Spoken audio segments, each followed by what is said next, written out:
ভেবেছিলে আমার জন্য লিখবে এমন গান, হবে এক মিষ্টি মধুর প্রেমের উপাখ্যান। শোনো প্রিয় শোনো দিয়ে মন, সেই গানই গাইছি এখন। শোনো প্রিয় শোনো দিয়ে মন, সেই গানই গাইছি এখন। এখনই গানের ভাষায় স্বপ্ন আশা তোমায় শোনাতে চাই। বলো, শুনতে চাই। কিন্তু তারপরে আর গানের কথা মনে নাই।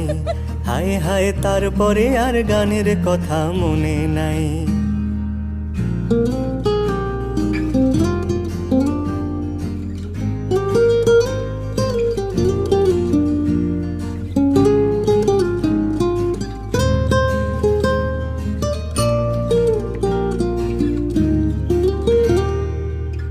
এই যে এই গানটা, তার যেই শেষ প্যারাটা, এই যে এই গান